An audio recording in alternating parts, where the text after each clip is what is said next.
Ms. Councillor Ian Selby, I am the Chairman of the Council. We are not expecting the fire alarm to sound this morning. If the alarm does go off, please leave the building by the nearest exit. The assembly point is on the green in front of St Peter's Hill Surgery. I would like to begin by welcoming all councillors and officers and the members of the press and the public who are joining our extraordinary meeting today. I would also draw your attention to the fact that the meeting is being recorded. Any councillor who wishes to speak should press their button on their microphone. A green light will signal that you are in the queue. I will call councillors to speak in the order in which they appear on the list. The button on your microphone will only allow you to join or remove yourself from the list of councillors requesting to speak. Members are also reminded that when speaking, comments should be addressed through the chairman and members should speak clearly into their microphone. Members are also reminded that when the chairman starts to speak, you are to stop speaking and be seated. The length of time for speeches remains 5 minutes. You will be warned when you have 30 seconds left when your time is up. Throughout this meeting, you'll be voting by a show of hands. The only occasion we will be using the roll call vote is if a recorded vote is requested. The rules of debate are set out in the Constitution, but here is a brief reminder. A member may speak once on motions and once on each amendment that is put. Other than exercising the right of reply at the end of debate on a substantive motion or an amendment, the only time a member may speak a second time is to raise a point of order, point of information or a point of personal explanation. Points of order may only relate to an alleged breach of the council procedure rules or the law. Any councillor who wishes to raise a point of order must indicate the rule or law in which they consider it has been broken. A point of information provides any councillor with the ability to intervene should they believe another councillor is providing the council with incorrect information, thereby saving the council from being misled and saving its time. A point of personal explanation may only relate to some material part or an earlier speech made by the councillor which may appear to have been misunderstood during the debate. So, warm welcome to the council. I hope you're all keeping okay. Agenda item number 1, apologies for absence. Can I please ask the Democratic Services Manager to confirm any apologies that may have been received for absence, please? Thank you, Chairman. I've got apologies. There's a bit of a list here, so I'll go surnames if that's all right. So I've got councillors Emma Baker, Bellamy, Cunnington, Denniston, Green, Geel, Johnson, Kelly, Lane, Lay, Nick and Penny Robbins, Shorrock, Vanessa Smith, Stook, Councillor Jane Wood and Sue Woolley. I don't know if there are any other apologies from the Chamber. Thank you, Chairman. Thank you. Does anybody else know of anybody that wishes to give their apologies for? Please indicate now. No.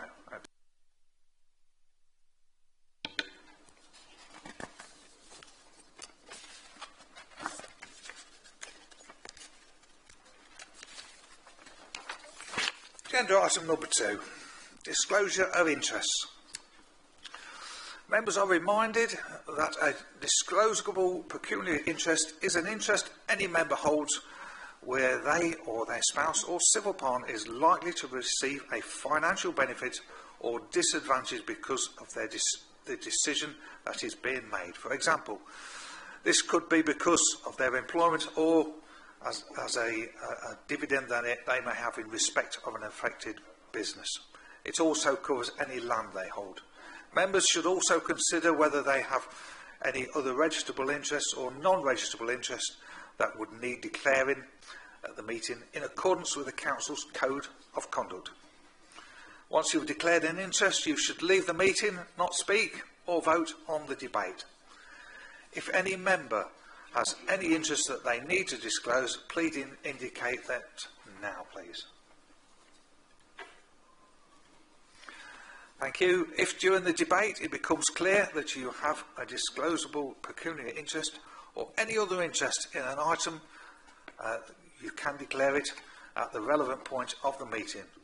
We will now proceed to the next item of business. Agenda item number 3, appointment of interim monitoring officer. The report seeks the Council's approval to appoint an interim monitoring officer. During the debate, members wish to enter into detailed discussion on Angela Wakefield in relation to the monitoring officer's role, it would be advisable to exclude the public and press under paragraph 1 of Schedule 12A, Section 100A, 4 of the Local Government Act 1972. Detailed discussion in this instance would include personal information that was over and above that contained within the report that is considered by members of the committee. Now, as the chairman, I'd just like to point out this agenda item. It is referring to an interim position. Okay, an interim position. The agenda for this meeting was published a week ago. So it also states in the report pack that all group leaders have been consulted and aware of this. So any member, you've had over a week, we've had a week now, to raise any concerns through your group leader. And to my knowledge, no such issues have been raised with myself. And as the chairman, I'm happy with the process of how this has been conducted. I'd also like to say that the CV of Angela Wakefield is exceptional, no question about that. We're very fortunate to have this opportunity to possibly appoint Angela today, and I think personally, I think we should take that opportunity to, and also the due process will obviously follow in due course for the permanent position. I would therefore like to move to Councillor Ashley Baxter, who I believe is going to propose this report. Thank you, Chair. Good morning. First of all, thank you everybody for showing up this morning. This isn't the usual time we have our meetings. It's a nuisance to have a meeting unexpected or at relatively short notice in the middle of the working day. So apologies for the short notice. Needs must, and I do appreciate that so many of you have turned up, so I'm grateful. The purpose of today's proposal is to stay legal. We don't want the council to be operating illegally, and the law says that we need to have 3 statutory officers in post. One is the head of paid service, also known as the chief executive. One is the Section 151 officer, also known as the Director of Finance, and the third is a monitoring officer. The candidate, as the chairman has said, is legally qualified, plenty of experience, and there is information about her in the report, and there has been plenty of opportunity to ask me or the chief executive or anybody else about her qualifications and so on. As the chair has said, any discussion regarding Ms Wakefield should be, if you want to talk about her abilities, professionalism, whatever else, we would need to do that in closed session, and we would need to vote to go into closed session, but I hope there will be no such discussion. This should be a formality. I hope it will be a formality. Questions have been asked prior to the meeting about the process and the delegation and so on, including some comments about the role of the Employment Committee. The Employment Committee has the delegation from full council, but full council has the ability to make decisions on its own. I could give an analogy. I'll probably get into trouble with it. So I've got a budget. I can send my children to the shops to do the shopping, or I can go and do the shopping myself. It's my money. I can spend it how I like. Does that work in the analogy? I hope so. I don't know. Sorry if I've gone off. The absence of a monitoring officer would cause us problems. First of all, we would be working ultra vires. As I've mentioned, the Local Government Act, I think it's 1989, says we need a monitoring officer in place. Secondly, we would be at risk of breaking the law in other ways, because the role of monitoring officer is to make sure that we stay within the law and don't make decisions that are not legally allowed. Thirdly, we would be lacking guidance on other issues regarding constitution and the way we conduct ourselves as individuals and as a council and as committees and so on. Fourthly, we would be without a monitoring officer, we would be overburdening other staff, because the emails that would normally be directed at the monitoring officer would end up on the desk of the 151 officer or the head of paid service or other people who are not employed to do that role and have plenty of other things to do besides filling in for a senior role within the council. Fifthly, there would be no one to adjudicate on other issues including code of conduct issues. So if you were to find yourself, if any of us were to find ourselves scrolling through Twitface at night and inadvertently being offended by a 6-week-old tweet, there would be no one to respond to our angry emails or no shoulder to cry on and nobody to adjudicate as to whether we should be offended or not. So we should have a monitoring officer in place. Ms Angela Wakefield is the correct person for that role, and I hope that we can get this over with quickly. Thank you. Councillor Baxter, thank you very much indeed. Councillor Sarah Trotter, are you seconding this motion? No, Mr Chairman. Okay, so just bear with me, please, Yeah. Sarah. We need a seconder before we can move to any debate. Councillor Paul Stokes, seconding the motion. Do you wish to reserve your right to speak later? Okay, thank you. Okay, the next one is Councillor Sarah Trotter, if you'd like to speak now. Thank you, Mr Chairman. I just wish to put on record my thanks to the outgoing monitoring officer, and I'm sure I speak for my colleagues in the Conservative group. I found Graham Watts throughout the time at SKDC. He was always vastly supportive, professional, and generally, as one of my fellow councillors described, as a thoroughly nice chap. And I wish him well in the future. I do believe, thank you, Councillor Baxter, for obviously the explanation of the process in the employment of a monitoring officer. But I do believe we are in a democratic process, and I do believe there are questions that are wanting to be asked by my colleagues. Thank you. Yes, one second. I just want to say thank you, Sarah, for your comments there.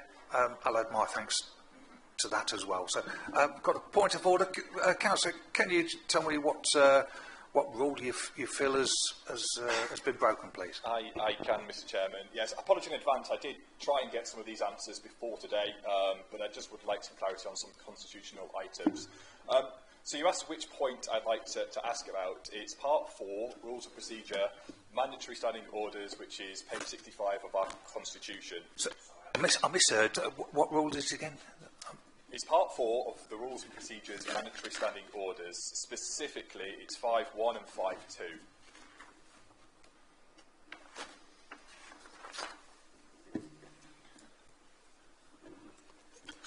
So, okay, if you can just explain why you feel it's been broken. Mr. Chairman. So the regulations establish a clear mandatory process for appointing statutory officers.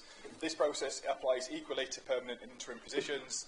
There is no statutory distinction that allows us to bypass these requirements simply because the appointment is temporary. I was sent a report from Rutland County Council, who faced a similar situation in October 2021, that we've actually used as a template for today.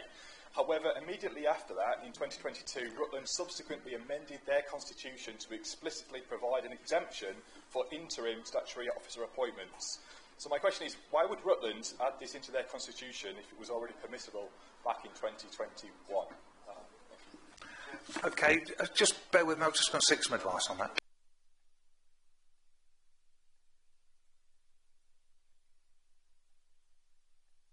Okay, I'm going to ask I'm going to ask the Leader of the Council if he'd like to respond from that. So, thank you. Councillor Baxter. Thank you for your questions and your numerous emails prior to the meeting. We're not. The Constitution of Rutland is absolutely irrelevant to what we're doing here at South Kesteven. We are not in Rutland. We are in South Kesteven.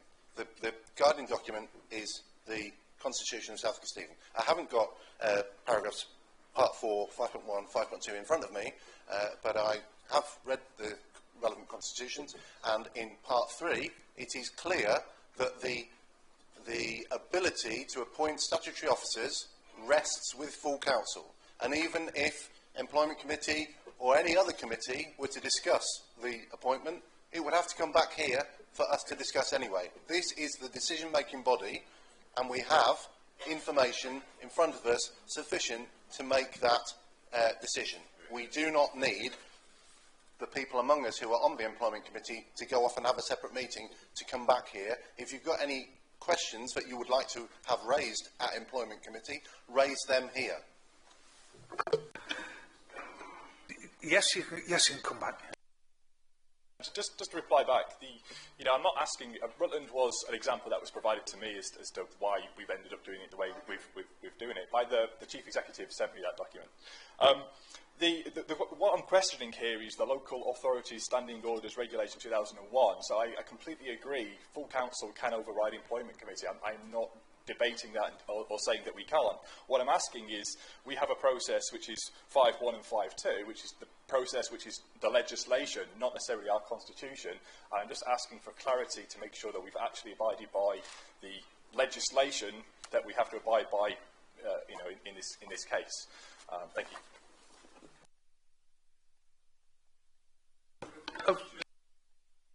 One second, please, Councillor Harrison. I'm going to come to James D.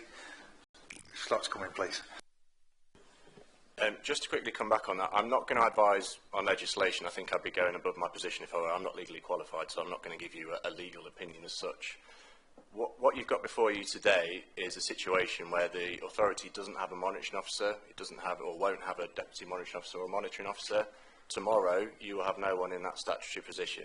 So what the report before you is asking for is to fill that gap until that full recruitment has taken place for a Director of Law and Governance, I think the title is in the report, and also a monitoring officer. Until that point, the other option that I can see in that paper would be you'd have no statutory officer until that post is filled, which could be 2 months, could be 6 months. So I take the point that Councillor Bailey is referring to at 5 in the mandatory standing orders about the appointer informing the proper officer. So when we've previously recruited to the monitoring officer, that would be the Employment Committee saying we recommend this person forward. You've had a report brought to you by the Chief Executive and the Leader of the Council at the, I hope to get my terminology right here, but the soonest available opportunity, having known that that position is no longer being filled by anyone.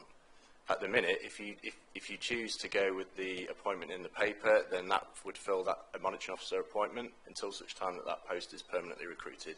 If you say no to that, you leave yourself at risk of having no statutory officer in that position and no one to act under those powers. Karen could have some emergency powers in the Constitution to act. I've had legal advice on that. That would be a far from ideal situation. For instance, tomorrow, if there's 30 code of conduct complaints against someone, I don't know who would investigate them. You would be left with no one with those delegated powers. So the situation in front of you, I agree, is not ideal in terms of having not been through Employment Committee, but my question to members would be, what process would you want them to follow? If we'd have called an Employment Committee this morning, you also would run the risk that they may not agree with the appointment for some reason, and then you're left with a council meeting that's null and void. So while I take the point that the councillor's making, to me, the bigger risk is that you have no statutory officer in post. Thank you, Chairman. Thank you. No, 1 second. No. I think that's been clearly outlined for us. In my view, we are abiding by our constitution. It's our constitution. It's not Rutland's. It is your prerogative if you wish to vote against or abstain on this item.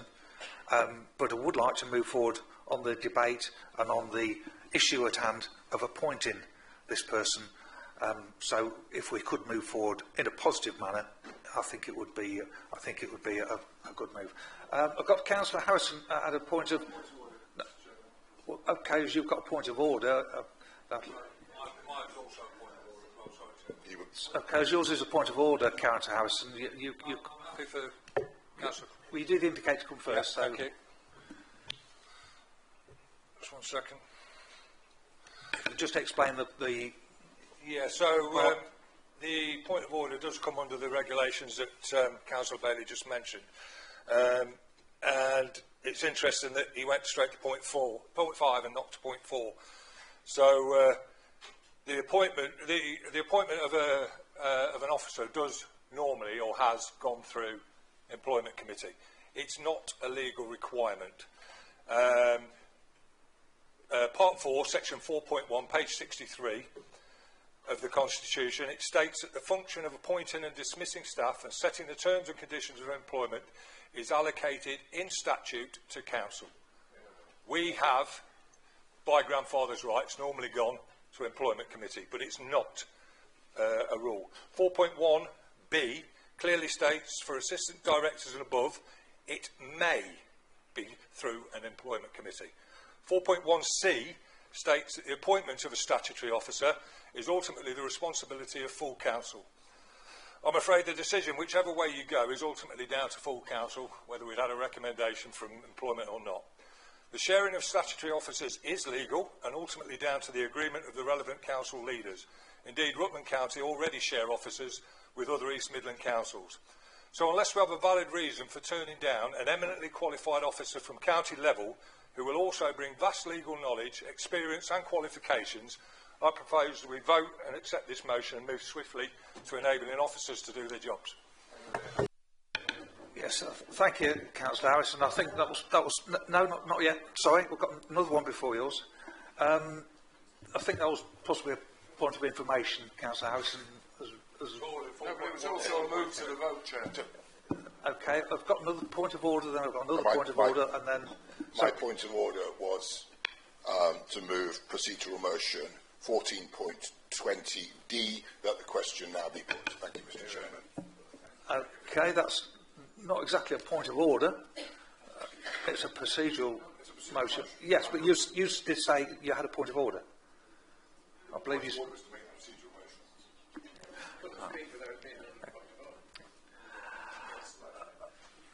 A member may introduce a motion at any point, but I don't believe that's an actual point of order or an error in the procedures that we've had today. So, but anyway, yes, it is permitted, but it's not exactly a point of order.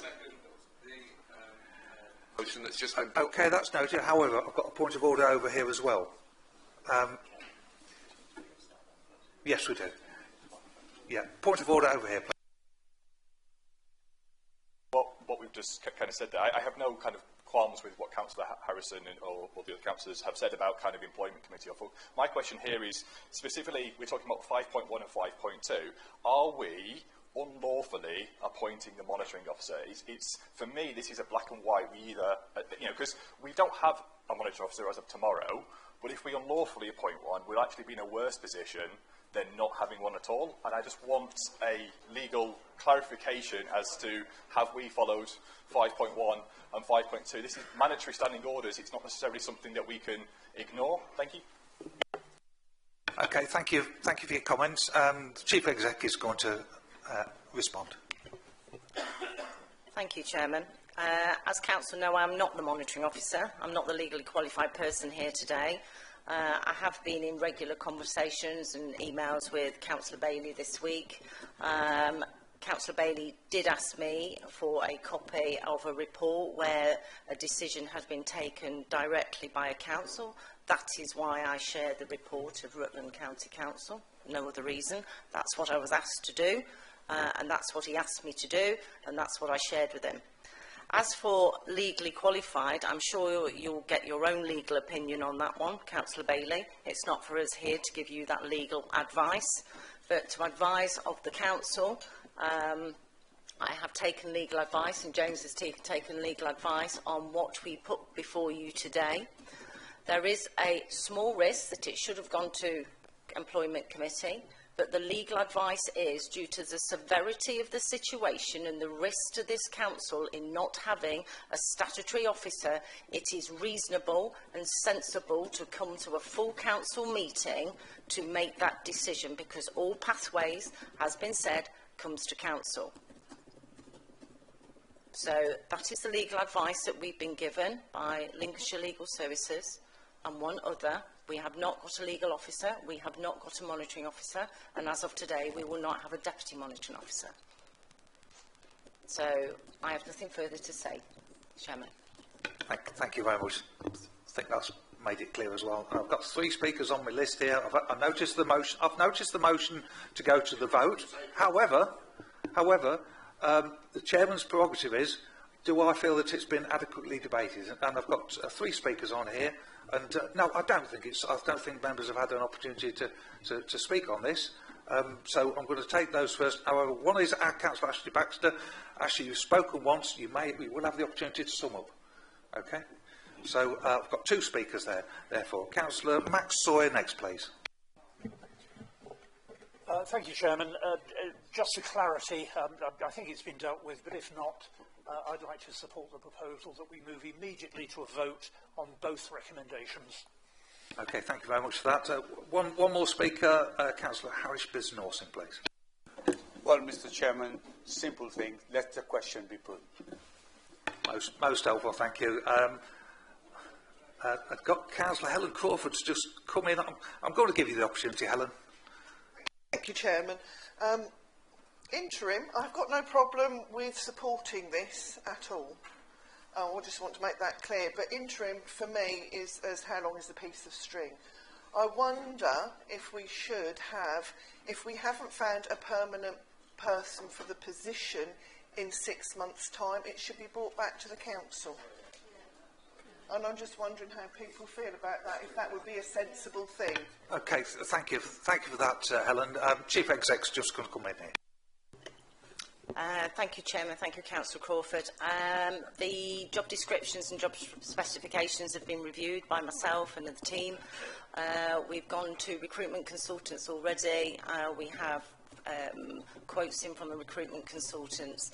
The timeline they're looking at for is proposing something, or we're recommending something, a shortlist to Employment Committee in September, with then dependent on how long that person has in reference to their notice period. So we are hopeful for this side of Christmas. So 6 months is in the report. I am duly hopeful that it's done earlier than that. Thank you. Chief Exec, thank you very much indeed. Councillor Ashley Baxter, would you like to sum up, please? Thank you for the debate. Thank you all for turning up. Yes, paragraph 2.2 does state in the report it is proposed to appoint on an interim basis initially for 6 months until a permanent appointment is made. Certainly I wouldn't want it to go on. But if we're in a situation where somebody was serving out their notice and Angela Wakefield had been here for 5.5 months, then we would follow, what did Councillor Kesteven say earlier on, the code of common sense, which is always welcome in this chamber. So with that, I ask you all to unanimously support this proposal. It's the right thing to do. Okay, thank you very much indeed. Okay, we'll now go to the vote by a show of hands, please. All those in favour, do I read it out first? Do you want me to read it? All those against? Any abstentions? One abstention. Okay, that is carried.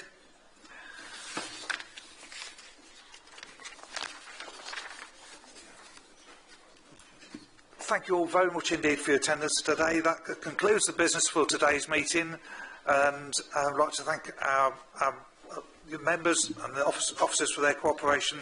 I'd like to thank again Reverend Neil Maynard, and also to say that it was a lady called Wendy that was number 23 on my list. So thank you, Neil, for that. And at 11:29, I therefore declare this meeting closed. Thank you.